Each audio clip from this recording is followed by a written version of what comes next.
140 কোটি মানুষের প্রত্যাশা মতোই ভারত কাল রাত 1টায় 5-এ পাকিস্তানের ভিতরে ঢুকে রাফাল নিয়ে একটার পর একটা জঙ্গি ঘাঁটি গুড়িয়ে দিয়েছে। পাক অধিকৃত কাশ্মীরে ঘাঁটি ওড়ানো হয়েছে 4টে, আর পাকিস্তানের ভিতরে ঘাঁটি উড়িয়ে দেওয়া হয়েছে 5টা। যদিও কোন কোন সংবাদ মাধ্যম বলছে 9টা নয় 8টা জঙ্গি ঘাঁটিকে উড়িয়ে দেওয়া হয়েছে। যাই হোক, হয় 8টা অথবা 9টা। হাফিজ সঈদ পাকিস্তানের কুখ্যাত জঙ্গি, তিনি বলেছেন তার পরিবারের 10 জনকে ভারত খুন করেছে। অর্থাৎ তারা যে বাড়িতে থাকতেন সেই বাড়িতে ভারত হামলা চালিয়েছে, ফলে পরিবারের 10 জন মারা গেছে। হাফিজ সঈদ অবশ্য বিভিন্ন সময়ে ধরনের কথা বলে। আপনারা যারা রেগুলার সংবাদ মাধ্যম সংবাদের সঙ্গে পরিচিত তারা জানেন একবার উঠেই গেছিল যে হাফিজ সঈদের মৃত্যু হয়েছে। আসলে এটা হচ্ছে জঙ্গিদের একটা কারসাজি, লুকিয়ে রাখার একটা, নিজেদের লুকিয়ে রাখার, নিজের পরিবারকে লুকিয়ে রাখার একটা ছক। আর আরো বড় ছক হচ্ছে পাকিস্তানের, যে পাকিস্তান জঙ্গিদের সব সময় প্রশ্রয় দিয়ে চলেন, জঙ্গিদের প্রশ্রয় দিয়ে চলেন। 22 এপ্রিলের ঘটনার পর সবাই ভারতবর্ষের 140 কোটি মানুষের কাছে একটাই দাবি ছিল যে কখন পাকিস্তানের ভিতরে ঢুকে ভারত সার্জিক্যাল স্ট্রাইকের মতো আর একটা স্ট্রাইক চালিয়ে আসবে। গতকাল স্ট্রাইক হয়েছে, তার নাম দেওয়া হয়েছে অপারেশন সিন্দুর। কেন অপারেশন সিন্দুর? এতক্ষণ সবাই জেনে গেছেন অপারেশন সিন্দুর কেন। যেহেতু হিন্দু মহিলাদের শীতের সিঁদুর মুছে দেয়া হয়েছে, তাই প্রধানমন্ত্রী নরেন্দ্র মোদী এটার নাম দিয়েছেন অপারেশন সিন্দুর। কাশ্মীরের আদিলের স্ত্রীও বিধবা হয়েছেন, তিনি মুসলিম, তিনি অবশ্য সিন্দুর করেন না। আর এই যে গতকাল রাত 1:05 রাফাল নিয়ে ভারত হামলা চালিয়েছে পাকিস্তানে গিয়ে, তার নেতৃত্ব দিয়েছেন 2 জন। একজন হলেন ভৌমিকা সিং, যিনি উইং কমান্ডার, আর একজন হলেন সুফিয়া কুরেশি, একজন হিন্দু একজন মুসলমান। সুফিয়া মুসলিম আর ভৌমিকা সিং হিন্দু। যদিও দুজনই জানিয়েছেন হিন্দু মুসলমান তাদের পরিচয় নেয়, তাদের পরিচয় হলো তারা বায়ুসেনার অফিসার, দেশ মাতাকে রক্ষা করাই তাদের কাজ। ভূমিকা আর সুফিয়ার এই অপারেশনে কি কৃতিত্ব, কি তাদের দায়িত্ব ছিল সেটা সরকার প্রকাশ্যে আনছে না। তবে যেভাবে কেন্দ্রীয় বিদেশ মন্ত্রক 2 জনকে সামনে এনে সাংবাদিক সম্মেলন করিয়েছেন সুফিয়া এবং ভূমিকাকে দিয়ে, তাতে মনে করা হচ্ছে যে এই 2 জনই ছিল আসল মাথা এবং তারাই হামলা চালিয়ে এসেছে। যে কথাটা বলা হচ্ছে যে পাক অধিকৃত কাশ্মীরে জঙ্গি ঘাঁটি, অধিকাংশ জঙ্গি ঘাঁটি গুড়িয়ে দেওয়া হয়েছে। পাকিস্তান ছেড়ে অনেকেই, সীমান্ত এলাকা ছেড়ে অনেকেই পাকিস্তানের দিকে যাচ্ছে। আবার পাকিস্তান দাবি করেছে ভারত যখন এই হামলা চালায় গতকাল রাতে 1:05 থেকে 1:30, এই 25 মিনিটে তখন পাকিস্তানের সেনারা ভারতের 2টো হেলিকপ্টারকে গুলি করে নামিয়েছে। সেই হেলিকপ্টার দুটো কোথায় পড়েছে? সেই হেলিকপ্টার দুটো পড়েছে হচ্ছে কাশ্মীরে। আল জাজিরা এবং ইসরায়েল টাইমস, আপনারা সবাই জানেন ইসরায়েলের কথা। আল জাজিরার কথা তো সবাই জানে। আল জাজিরা এবং ইসরায়েল টাইম যে খবর করেছে সেখানে বলা হচ্ছে ভারতের দুটো হেলিকপ্টারের দুজন চালক পাইলট তারা গুরুতর অসুস্থ হয়ে পড়ে, যেহেতু ওটা নিচে নেমে যায়, তারা অসুস্থ হয়ে পড়ে, তারা আহত হয়ে পড়ে এবং তাদেরকে তড়িঘড়ি বায়ুসেনার কর্তারা নিয়ে হাসপাতালে, স্থানীয় হাসপাতালে ভর্তি করেছে। যদিও তারা আমাদের যে কাশ্মীর, সেই কাশ্মীরে ওই হেলিকপ্টার দুটো নিচে পড়ে যায়। এটা আল জাজিরা, ইসরায়েল টাইমস এবং পাকিস্তানের দাবি।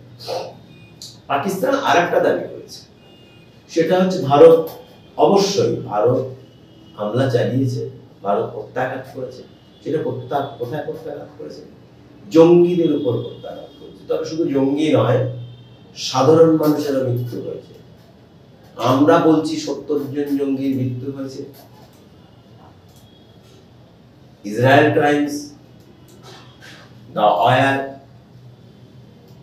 আল জাজিরা যে খবর করেছে সেখানে বলা হচ্ছে 31 জনের মৃত্যু হয়েছে আর বাকি 30 জন গুরুতর আহত।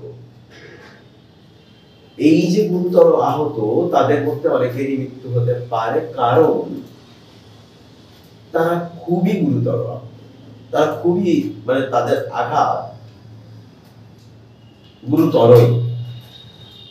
এবারে এই যে 30 জনের মৃত্যু হয়েছে আর 30 জন আহত, এর মধ্যে পাকিস্তান দাবি করেছে যে প্রচুর সাধারণ নিরীহ মানুষকে মারা হয়েছে, ভারত নিরীহ মানুষকে মেরেছে। যদিও ভারত সেটা একবারের জন্য বলেনি। ভারতের ভূমিকা এবং কুরেশি যে কথাটা বলেছেন সেটা হচ্ছে পাকিস্তানের 70 জন জঙ্গিকে খতম করে দেয়া হয়েছে। আর এই ঘটনার পর গতকাল রাতের যে ঘটনাটা ঘটে, সেই ঘটনার পর গোটা বিশ্ব তোলপাড়। চীন বলেছে ভারত পাকিস্তানের এই যে অবস্থা, সেই অবস্থা নিয়ে এখনই আলোচনা করা উচিত। ভারত যেভাবে হামলা চালিয়েছে, এই কথাটাই বলেছে, ভারত যেভাবে হামলা চালিয়েছে তা ঠিক নয়। সাধারণ মানুষের মৃত্যু হয়েছে তাতে। ভারতের উচিত পাকিস্তানের সঙ্গে, ভারত এবং পাকিস্তানের মধ্যে একটা রাজনৈতিক আলোচনা চালানো বা দুদেশের মধ্যে কূটনৈতিক আলোচনা চালানো। ভারতের এই ঘটনার পর কুয়েত, কাতার, মিশর, তুরস্ক, এমনকি ইরান পর্যন্ত পাকিস্তানের পাশে দাঁড়িয়েছে। যদিও ইরান ঘুরিয়ে আর একটা কথা বলেছে যে আমরা সর্বতভাবে চাই ভারত পাকিস্তানের মধ্যে এই দ্বন্দ্ব মিটে যাক, আমরা কখনো জঙ্গি হামলা চাই না। আর আমেরিকা আরেকটু ডিপ্লোম্যাটিক খেলেছে। আমেরিকা বলেছে যে ভারত পাকিস্তানের এই দ্বন্দ্ব এখনই মেটানো উচিত, এক্ষুনি না মেটালে দক্ষিণ এশিয়ায় বড় অশান্তি হবে। সেই অশান্তি এমন আকার ধারণ করবে যে আর সেটাকে সামাল দেওয়া যাবে না। বাংলাদেশ রিঅ্যাক্ট করেছে। বাংলাদেশ বলেছে ভারত পাকিস্তানের উপর যেভাবে হামলা চালিয়েছে তা অত্যন্ত নিন্দনীয়। একমাত্র ইংল্যান্ড এবং ইসরায়েল, আবার বলছি ইংল্যান্ড এবং ইসরায়েল, এই দুজন খুব পরিষ্কার ভাবে দুটো দেশ ভারতের পাশে দাঁড়িয়েছে। নেতানিয়াহু বলেছেন, ইসরায়েলের প্রধানমন্ত্রী, যে ভারতকে আমরা সর্বতভাবে সাহায্য করতে রাজি। আর ইংল্যান্ড বলেছে ভারত যা সাহায্য চাইবে আমাদের কাছে আমরা সেই সাহায্য দেব ভারতকে। ইউরোপীয় ইউনিয়ন, অর্থাৎ ইউরোপের 27টা দেশ, তারা বলেছে ভারত পাকিস্তানের দ্বন্দ্ব এখনই মেটানো প্রয়োজন। কেননা এই দ্বন্দ্ব না মিটলে, যদি দ্বন্দ্ব জিয়ে রাখা হয়, তাহলে দক্ষিণ এশিয়ার পরিস্থিতি আরো ভয়াবহ হবে। আজকে চীন সফরে গেছেন, আজকে রাশিয়া সফরে গেছেন চীনের প্রেসিডেন্ট শি জিনপিং। তার সঙ্গে পুতিনের ভারত পাকিস্তানের এই দ্বন্দ্ব নিয়ে, ভারত পাকিস্তানের মধ্যে এই যে টেনশন চলছে তা নিয়ে দীর্ঘ আলোচনা হবে বলে দুদেশ পরিষ্কার ভাবে জানিয়ে দিয়েছে, একদম পরিষ্কার জানিয়ে দিয়েছে যে এখনই এটা নিয়ে আলোচনা করার প্রয়োজন। রাশিয়াও কিন্তু, যে রাশিয়া গত পরশুদিন ভারতের পাশে ছিল, সেই রাশিয়া আজকে পরিষ্কার ভাবে জানিয়েছে ভারত পাকিস্তানের মধ্যে দ্বন্দ্ব মেটানো হচ্ছে। প্রধানমন্ত্রী নরেন্দ্র মোদী আরো বড় প্রত্যাঘাতের জন্য দিল্লিতে বারবার বৈঠক করছেন, এমনকি সর্বদলীয় ফের বৈঠক ডেকেছেন। কারণ ভারতবর্ষের 140 কোটি মানুষ চাইছেন যে পাকিস্তানকে যোগ্য জবাব দেওয়া হোক, জঙ্গি হামলা এবং জঙ্গি যে পাকিস্তান তৈরি করে, পাকিস্তান যেন আর কখনো জঙ্গি তৈরি করতে না পারে। গতকাল রাত 1:05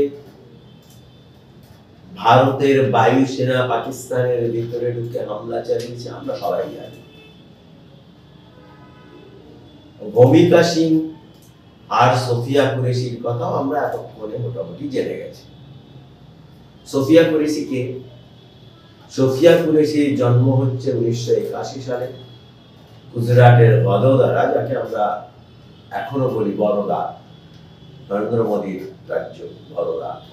সেই বরোদার মেয়ে, তার স্বামীও সেনাবাহিনীতে আছেন, তার এক ছেলে আছে,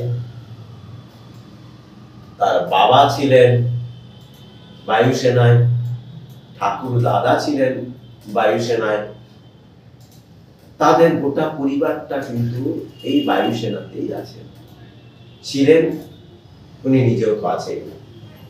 তার কৃতিত্বের কথা শুনলে আপনারা চমকে যাবেন। তিনি রাষ্ট্রসংঘের শান্তি যে কমিটি হয়েছিল, সেই কমিটিতে তিনি একমাত্র মহিলা হিসেবে তিনি সামনে দাঁড়িয়ে শান্তি প্রতিষ্ঠার জন্য বার্তা দিয়েছিলেন এবং তার নেতৃত্ব দেওয়ার ক্ষমতা রেখে ভারতের বায়ুসেনার কর্তারা তাকে বিভিন্ন পদক দিয়েছে।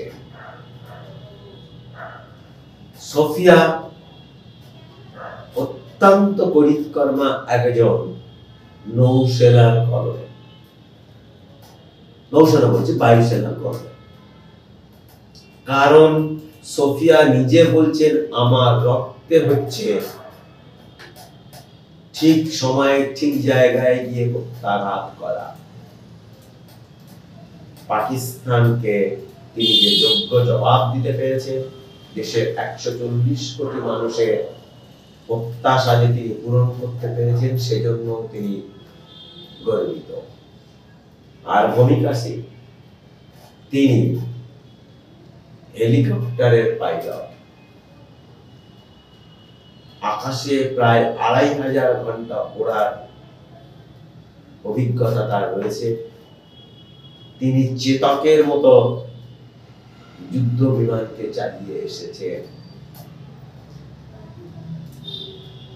সোফিয়া কুরেশিরও একটা ছেলে আছে, ভূমিকা সিংয়েরও এক ছেলে রয়েছে। ভূমিকা সিং বলছেন যে আমার ছোটবেলা থেকে স্বপ্ন ছিল আকাশে ওড়া, তাই আমি এনসিসি তে যোগ দিয়েছিলাম। আর এনসিসি তে যোগ দেওয়ার পরে আমি বায়ুসেনায় যাই, কারণ আকাশে উঠতে আমার ভালো লাগে আর দেশের জন্য লড়াই করতে আমার ভালো লাগে। এনসিসি থেকে তাই তিনি গিয়েছিলেন বায়ুসেনায়, বিভিন্ন ট্রেনিং নিয়েছিলেন। নেয়ার পরে আজ সার্জিক্যাল স্ট্রাইকের পর আরো একটা যে বড় প্রত্যাঘাত ভারত পাকিস্তানের উপর হামলো, সেই প্রত্যাঘাতের যে দুজন কাণ্ডারী, তারা হলেন এই সোফিয়া আর ভূমিকা সিং। ভূমিকার বয়স অবশ্য অনেকখানি কম, 1999 সালে 1999 সালে তিনি যোগ দিয়েছিলেন বায়ুসেনাতে। ভূমিকার বয়স অনেক অনেক অনেক কম। কিন্তু মনে রাখতে হবে যে ভূমিকা বা সোফিয়া কুরেশি কে সামনে রেখে ভারত নারী শক্তির জয়গান গাইছে। মেয়েরাও যে পাকিস্তানে ঢুকে গিয়ে পাকিস্তানের উপর হামলা চালাতে পারে, ভারতীয় মেয়েরা সেটা ভারত প্রমাণ করে দিল। নারী শক্তির এই যে উত্থান, আগামী দিনে বায়ুসেনা, নৌসেনা বা সেনাবাহিনীতে আরো মহিলারা আসবে। আর ঠিক সেজন্যই এই দুজন গুরুত্বপূর্ণ মহিলাকে দায়িত্ব দেওয়া হয়েছিল পাকিস্তানে গিয়ে নিখুঁত নিশানায় হামলা চালানো। আর তাদের সঙ্গী ছিল কি? এই কদিন আগে যে রাফাল এসছে, সেই রাফাল ফ্রান্স থেকে নিয়ে আসা হয়েছে। এই যে অঙ্ক, এই অঙ্কের পিছনে কিন্তু একটা বড় অঙ্ক রয়েছে। পাকিস্তান কিন্তু বসে নেই। পাকিস্তান হামলা চালাবে, এটা কিন্তু আজ সারাদিন ধরে পাকিস্তান সেই হুমকি দিচ্ছে। আসলে পাকিস্তান যেটা করছে সেটা হচ্ছে বিভিন্ন দেশের রাষ্ট্রনায়কদের সঙ্গে পাকিস্তান নিয়মিত কথাবার্তা চালিয়ে যাচ্ছে, যাতে কূটনৈতিক আলোচনার মাধ্যমে তারা সঠিক সময়ে সঠিক সিদ্ধান্ত নিতে পারে। যে আসিফ, পাকিস্তানের প্রতিরক্ষা মন্ত্রী, যে আসিফ কদিন ধরে বড় বড় হুমকি দিচ্ছিলেন, আজকে তিনি বলছেন আমরাও ভারতকে মারব, কিন্তু আরেকটু ধৈর্য ধরতে হবে।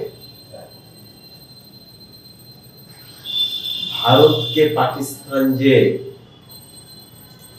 একেবারেই ছেড়ে দেবে সেরকম ভাবনা প্রধানমন্ত্রী নরেন্দ্র মোদীর আছে বলে আমার মনে হয় না। কারণ তিনিও জানেন যে পাকিস্তান বড় প্রত্যাঘাত চালাতে পারে কাশ্মীরের উপরে। ইতিমধ্যে পাক অধিকৃত কাশ্মীর, যেখান থেকে আমরা বলি পিওকে, সেখান থেকে বিভিন্ন এলাকার মানুষজনকে সরিয়ে নিয়ে যাওয়া হচ্ছে নিরাপদ স্থানে। ভারতও কাশ্মীরের মানুষজনকে ধীরে ধীরে ধীরে ধীরে একটা নিরাপদ স্থানে নিয়ে আসার চেষ্টা চালাচ্ছে। আর সব থেকে মৌকা খোঁজার চেষ্টা চালাচ্ছে, তার নাম হলো চীন। চীন জানে ভারত পাকিস্তানের এই যুদ্ধ যদি বেশ কিছুদিন দীর্ঘস্থায়ী হয়, তাহলে লাদাখ আর অরুণাচল প্রদেশ তারা যে কোনো মুহূর্তে ভারতের কাছ থেকে দখল করে নেবে। কারণ এটাই চীনের ইচ্ছা যে লাদাখের টানা হামলা চালাবে আর অরুণাচল প্রদেশের টানা হামলা চালাবে। ইতিমধ্যে রাহুল গান্ধী বলেছে, আপনারা সবাই জানেন, যে প্রায় 4000 একর জমি, প্রায় 4000 কিলোমিটার অরুণাচল প্রদেশের প্রায় 4000 কিলোমিটার চীন দখল করে ফেলেছে। চীনের লাল ফৌজ আস্তে আস্তে আস্তে আস্তে অরুণাচল প্রদেশে ঢোকার চেষ্টা চালাচ্ছে। চীন শুধু সেই সুযোগের অপেক্ষায় আছে পাকিস্তানকে নাচিয়ে দিয়ে নিজেরাই অরুণাচল প্রদেশকে দখল করে নেবে। তবে একটা আশা হলো এটা, যে ভারতবর্ষের সমস্ত রাজনৈতিক দল, Congress, CPIM, CPI, DMK, RJD, সমস্ত রাজনৈতিক দল, বিরোধী রাজনৈতিক দল আজকে সাধুবাদ জানিয়েছে অপারেশন সিন্দুর আর সেনাবাহিনীকে। আর যে দুই মহিলা এই গোটা অপারেশনের মাস্টার মাইন্ড ছিলেন, ওই সোফিয়া আর ভূমিকাকে। নমস্কার।